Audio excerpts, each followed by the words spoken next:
अलग अलग डिस्ट्रिक्ट से लोग यहाँ आए थे। करीबन 9 डिस्ट्रिक्ट के लोग यहाँ पे शामिल हुए, जिसमें से गोंडा, सुल्तानपुर और पार्टिसिपेट था ये मीटिंग कराने में। मीटिंग में हमारे बस्ती के एजीएस विवेक द्विवेदी और गोंडा के सुशील चतुर्वेदी और मैं रवि यादव अध्यक्ष है, जो कि इस क्या नाम है Punjab national bank staff union की जो भी यहाँ की मीटिंग हुई उसको लीड किया। यहाँ के अध्यक्ष उत्तर प्रदेश के अध्यक्ष आर एस उपाध्याय के नेतृत्व में ये मीटिंग आज संपन्न हुई, जिसमें मुख्य इशू पीटीएस के फुल टाइम कराने को लेकर था। काफ़ी दिनों से काफ़ी लंबा आंदोलन चल रहा है। पीटीएस को फुल टाइम कर उनको 2 घंटे की ड्यूटी बताकर बैंक में 5 घंटा मिनिमम मैक्सिमम 12 घंटे की ड्यूटी कराई जा रही है। अच्छा, तो ये आंदोलन का रूप ले चुकी है। बहुत जल्दी हम लोग इसको केंद्रीय कार्यालय दिल्ली में इसको हम लोग इशू बनाकर वहाँ पर पहुँचने वाले हैं और बहुत बड़े धरना प्रदर्शन की तैयारी में हैं। इसको या अगर मैनेजमेंट जल्दी ही इसको फुल टाइम में तो इसको पारित कर देती है ठीक है, नहीं तो हम लोग इसको बहुत बड़े आंदोलन अभी एक यूनियन आने वाले समय में 30 यूनियन जो है सब मिलकर एक साथ इसको हम लोग आंदोलन का रूप देंगे। क्या नाम आपका? Ravi Yadav. Punjab national bank staff union का जिले के स्टेट का महामंत्री है। आज हमारे यहाँ प्रांतीय कार्यकारिणी सभा थी। ये कार्यकारिणी सभा एक सर्टेन इंटरवल के बाद पूरे साल के अंदर 2 बार होती है, जिसमें हम पूरे जो उत्तर प्रदेश के अंदर पीएनबी है उसके एम्प्लॉय की जो भी समस्याएं होती हैं उनको डिस्कस करते हैं, जो हालात चल रहे हैं इंडस्ट्री के उनको डिस्कस करते हैं और उन पर आगे की रणनीति बनाते हैं कि उस पर क्या हो। आपको पता है देश के अंदर इस समय कैसा वातावरण है और उससे बैंक भी छूते नहीं। बैंकों पर जिस तरह का प्रेशर है, भर्तियाँ हो नहीं रही, लेकिन काम दिन रात बढ़ता है। एम्प्लॉय त्रस्त है, उसको छुट्टी नहीं मिलती। सरकार वादा करके भी, सरकार से हमारा सेटलमेंट साइन हो चुका है आज से 1.5 साल पहले 5 डे बैंकिंग का। सरकार ने आज तक उसका नोटिफिकेशन नहीं निकला। बैंकें बढ़ रही हैं, संख्या बढ़ रही है, वर्किंग बढ़ रही है और बैंक तो खुद कमा के खर्चा करने वाली संस्था है, किसी की सब्सिडी पे या एड पर डिपेंड नहीं करती। इसके बावजूद भर्तियाँ नहीं हो रही। मैं आपको एक लेटेस्ट आंकड़ा देना चाहूँगा। देश में प्राइवेट बैंक भी और सरकारी बैंक। सरकारी बैंक के मास बैंकिंग करती हैं, आपको पता ही होगा।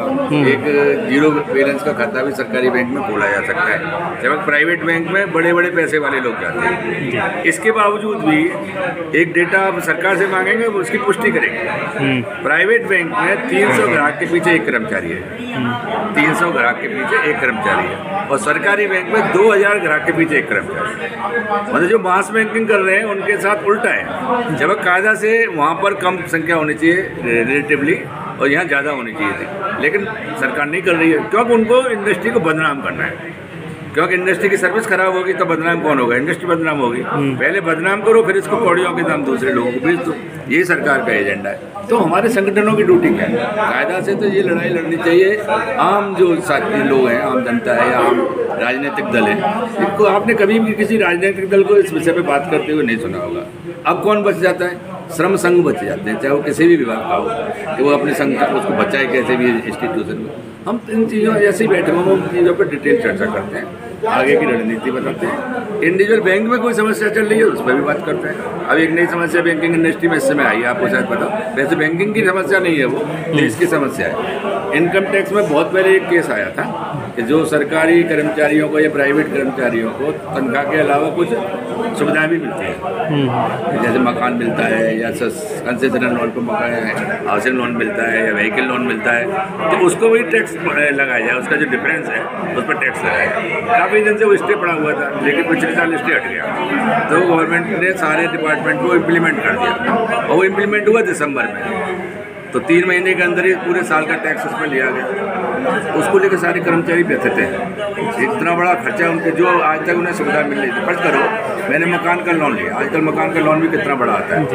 फर्ज करो मैंने 50 लाख लोन लिया और बैंक में होने की वजह से मुझे 6% पे या 5% पे वो पैसा मिलेगा, लेकिन सरकार कहती है नहीं आम आदमी को कितने पे मिल रहा है? 8.5 या 9% पे मिल रहा है। तो 3-3.5% आपको जो बेनिफिट हो रहा है उस पर हम टैक्स लेंगे। तो फिर हमें बैंक एम्प्लॉय होने का फायदा क्या होगा? आप मुझे बताइए। रेलवे कर्मचारी रेलवे फ्री चलता है, रोडवेज का कर्मचारी रोडवेज में फ्री चलता है, इलेक्ट्रिसिटी बोर्ड का कर्मचारी फ्री में बिजली लगाता है। अरे भाई हम फाइनेंशियल इंस्टीट्यूशन के कर्मचारी, हमको और बेनिफिट मिल क्या सकता है इसके अलावा कि हमें थोड़ी फाइनेंशियल कम रेट पे ब्याज पे मिल जाए, लेकिन उसमें भी टैक्स लग गया। तो ऐसी इसी तरह से हम लोगों को घर से आने जाने के लिए पेट्रोल का खर्चा मिलता है, वो भी टैक्सेबल हो गया। तो इन तमाम चीज़ों पे अब देश के अंदर जो कर्मचारी व्यथित है, तो ऐसी मीटिंगों में हम इन्हीं पर चर्चा करते हैं, उस पर आगे और अपने प्रोटेस्ट भेजते हैं गवर्नमेंट को कि भाई इसको हमारी कुछ सुनो। ये कि हमारे पास डेमोक्रेटिक तरीका है, बाकी हम किसी वित्त मंत्री का सिर तो फोड़ नहीं देंगे जाके।